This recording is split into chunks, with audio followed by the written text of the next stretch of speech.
next up is Heidi Rehm from the Boston area and Broad and Harvard and so forth, and she's going to come and talk to us about curating and discovering the clinical genome.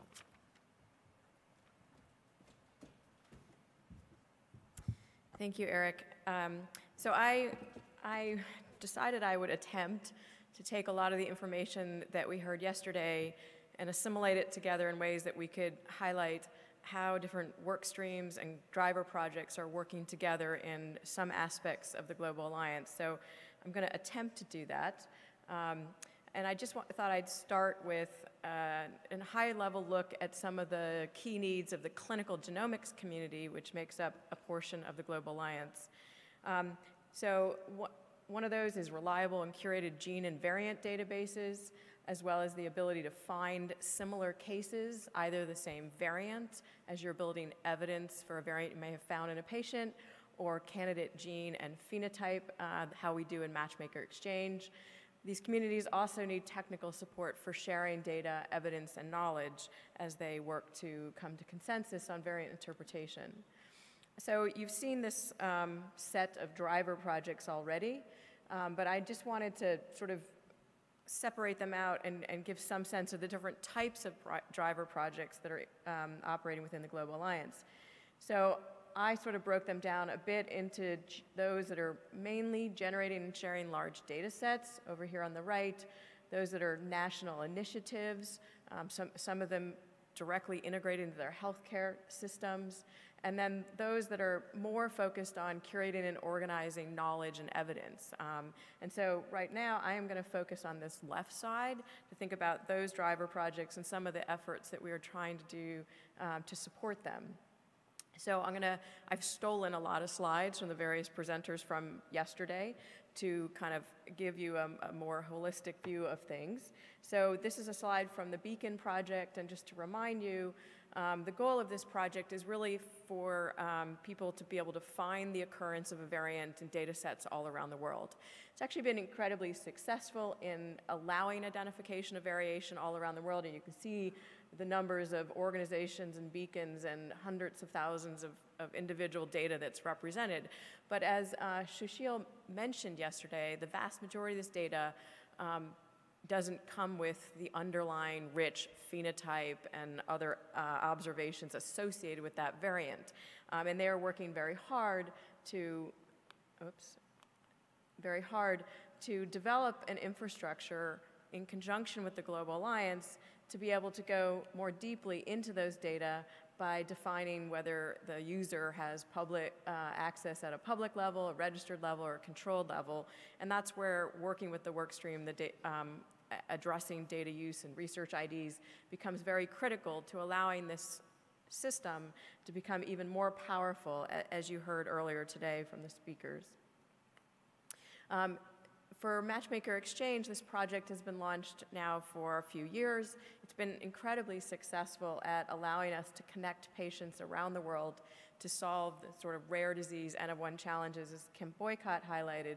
And we have 7 nodes that are sharing unsolved patient data. These are candidate genes and phenotypes that allow matchmaking through 67 countries. So very successful, but as Kim highlighted, one of the limitations that we have, actually just to summarize the amount of data that is now harnessed within the Matchmaker Exchange and the discoveries that have been made. But as I mentioned, one of the limitations is that we can only match cases where someone has identified the actual candidate and allowing this sort of two-sided matching. What we'd like to go on and do is allow one-sided matching where one person has a hypothesis, but they're looking through data sets where the other group has not yet identified that gene as a candidate, or even zero-sided. And this is where it becomes incredibly powerful for our group to work with the large-scale genomic projects, the cloud-based projects, addressing data use and access through those work streams so that we can begin to expand the Matchmaker Exchange to do the even more powerful efforts in gene discovery for those cases that we don't have a candidate for yet. So that's a way in which the Matchmaker Exchange we hope to evolve through its work with the Global Alliance. You heard from Melissa Handel on the MONIC initiative another driver project of the Global Alliance, working with many different groups.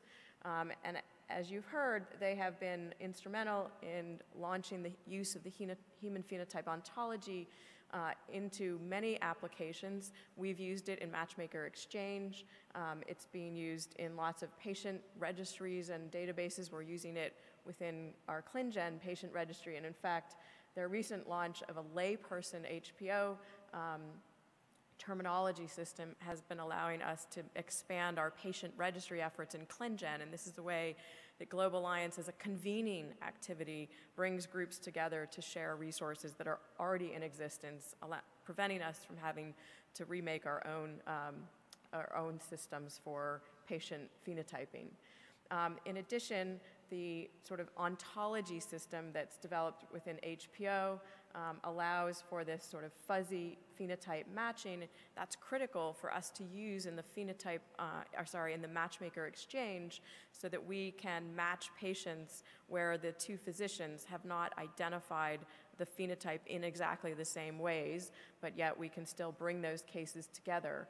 Another way that two of the driver projects are working in concert.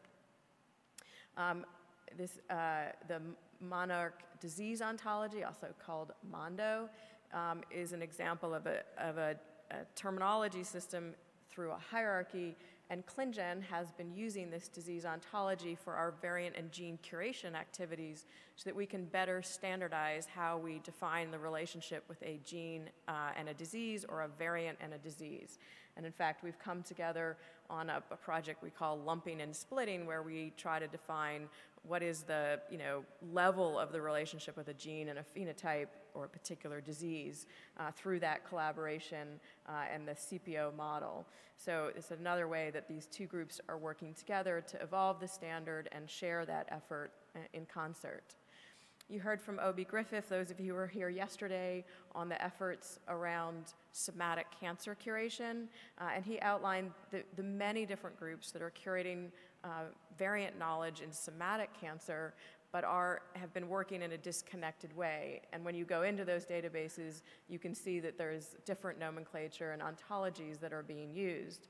But by bringing this together through a common effort called the VIC as one of the driver projects of the Global Alliance, they're really being able to bring different knowledge bases together, and they now have 8 knowledge bases that committed to working together. 6 of those knowledge bases are already integrated.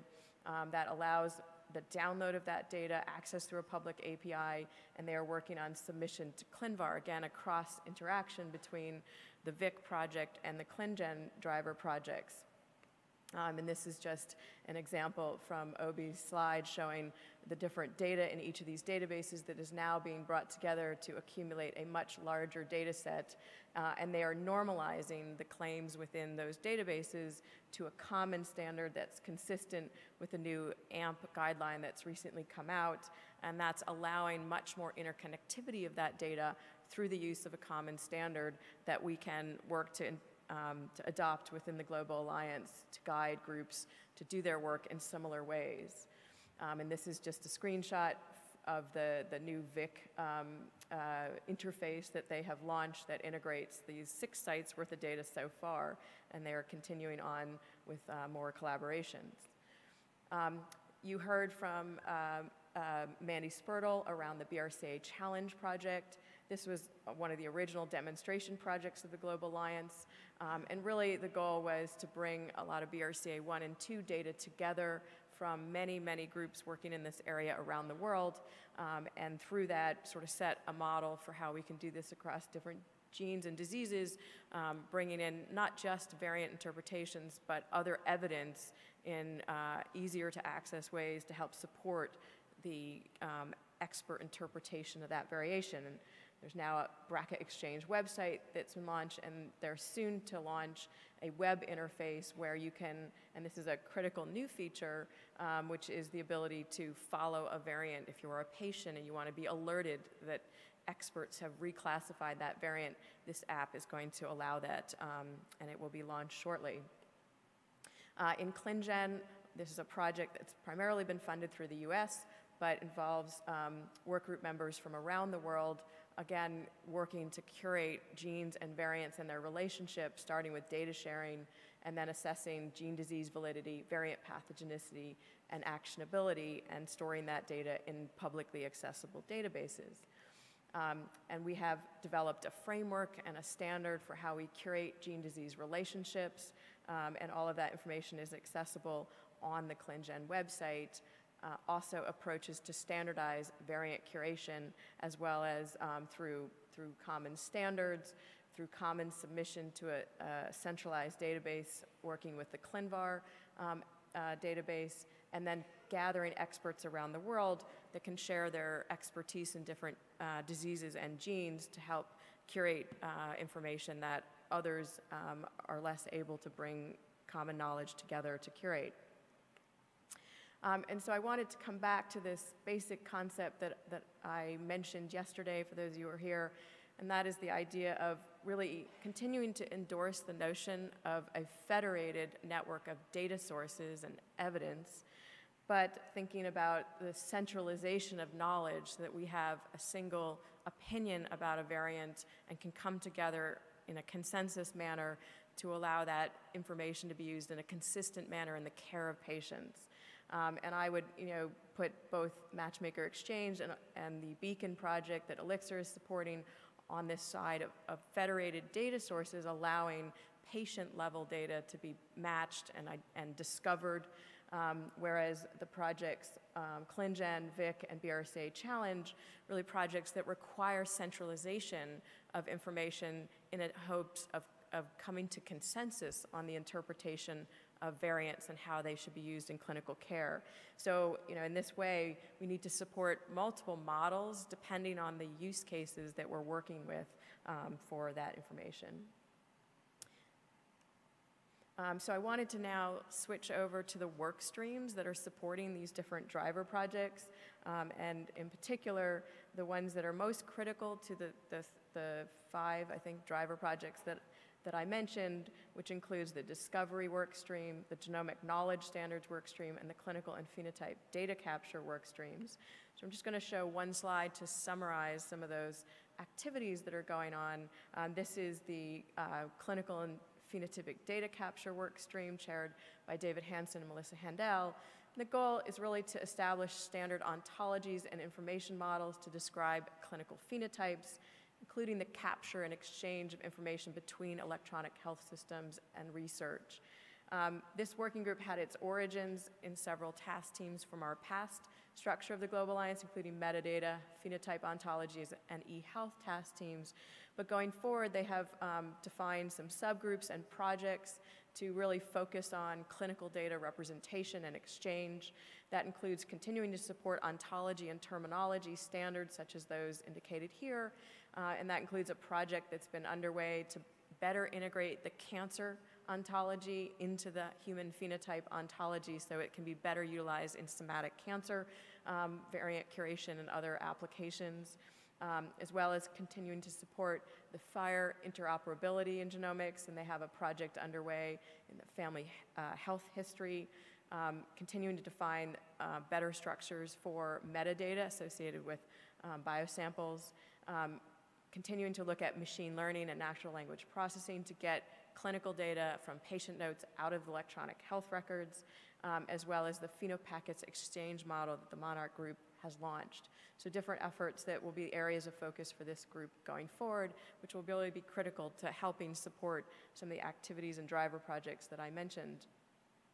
The second work stream that I'll focus on is the genomic knowledge standards work stream, co-chaired by Bob Freemuth and Andy Yates.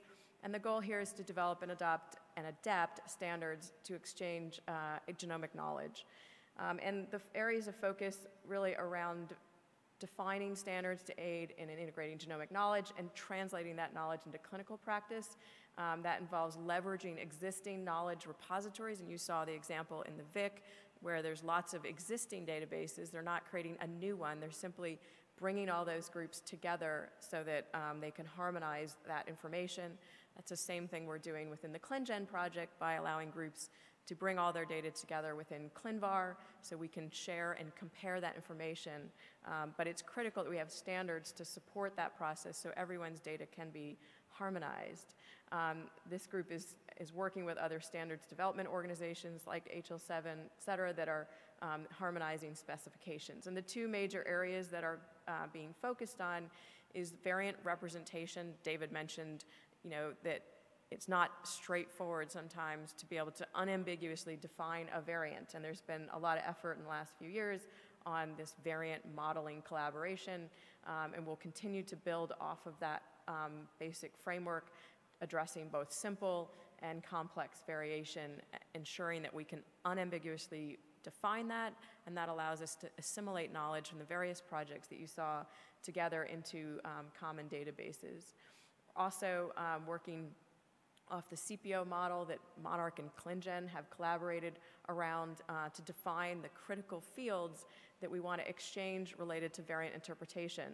And this will allow us to assimilate data structures like VIC, working on somatic cancer, along with ClinVar that has a higher focus on germline variation, where we can standardize around fields like defining the clinical relevance, the disease association, and the evidence that supports those claims, as well as the provenance, date, all of those fields. And so the Genomic Knowledge Standards Work Group, in addition to the VMC, will develop this framework to support it. And lastly, the discovery work stream, co-chaired by Harindra and Mark Fume, really the prior work involved developing APIs to exchange genomic information. These groups worked together to ensure that the Matchmaker API was similar, and that's being used within the Matchmaker. This work stream has decided that its first project will focus on an API to facilitate ClinVar submissions, and that will allow a lot of data sharing across these projects. So I'll just stop there, acknowledge the different work streams that I spoke about, as well as the driver projects that I think are really coming together under the umbrella of the Global Alliance to advance the very similar missions of these organizations. Thank you.